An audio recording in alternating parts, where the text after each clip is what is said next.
Order. Order. Question number 3, Jacqui Dean. Thank you, Mr Speaker. My question is to the Minister of Finance and asks, how does Budget 2015 continue the government's plan to manage spending and start paying down debt? The Honourable Stephen Joyce. Mr Speaker, on behalf of the Minister of Finance, spending is firmly under control.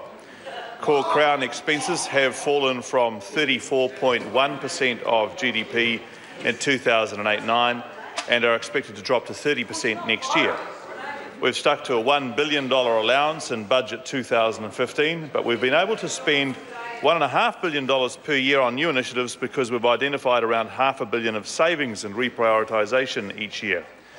This spending restraint means we have come from an $18.4 billion deficit 4 years ago to seeing steadily rising surpluses into the future. In line with our long-term fiscal target, net debt now is expected to fall to 19.7% of GDP in 2020-21. Supplementary question, Jacqui Dean. Thank you to the Minister. What initiatives are included in Budget 2015 to support more economic growth and jobs? Honourable Stephen Joyce. Mr Speaker, on behalf of the Minister of Finance, constrained government spending is helping keep interest rates lower for longer, and that makes it easier for businesses to invest and to hire more staff. As part of the Business Growth Agenda, Budget 2015 also invests in a range of initiatives that contribute to better infrastructure, more innovation and lower costs for business. These include around $500 million of further ACC levy reductions on top of the $1.5 billion already in place. $86 million for targeted increases in university tuition rates and $100 million from the Future Investment Fund for Lincoln University to rebuild its science facilities. Also $80 million for research and development growth grants and $210 million from the Future Investment Fund to invest in the National Rail Network. Supplementary question, Jacqui Dean. Thank you to the Minister. What are Treasury's latest expectations for job and wage growth for New Zealand families? Honourable Stephen Joyce. Mr Speaker, on behalf of the Minister of Finance, this government is working very hard to support higher wages for Kiwi families. Treasury's budget forecast show there are 194,000 extra jobs in the economy since late 2010, and another 150,000 jobs are expected by 2019.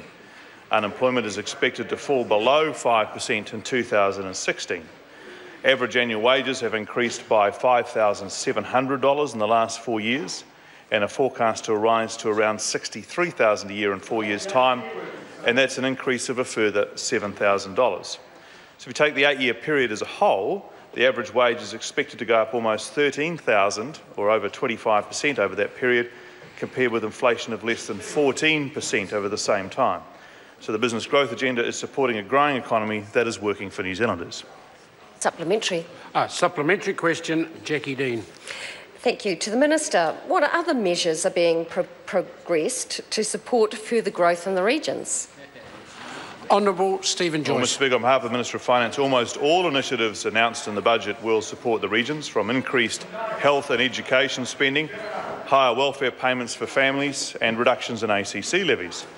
In addition, Budget 2015 also provides up to $25 million to support the establishment of new privately led regional research institutes to undertake scientific research in the regions. $210 million to extend the rollout of ultra-fast broadband into smaller regional towns, and an additional $150 million from the Telecommunications Development Levy, which will go into rural broadband and filling mobile black spots. $97 million is the first tranche of the $212 million regional highway package, and up to $52 million to replace the Waitangi Wharf on the Chatham Islands. Is this a supplementary question? It is. Supplementary question, the Right Honourable Winston Peters. I ask the Minister, if there is a plan to start paying down debt, what is the total debt attributable to the Crown as opposed to core Crown debt? Honourable Stephen Joyce. Mr Speaker, on behalf of the Minister of Finance, I don't have that figure for the member in front of me, but if he's happy to put it down in writing, I'm more than happy to give an answer to it. Question number 4, Madam Fox.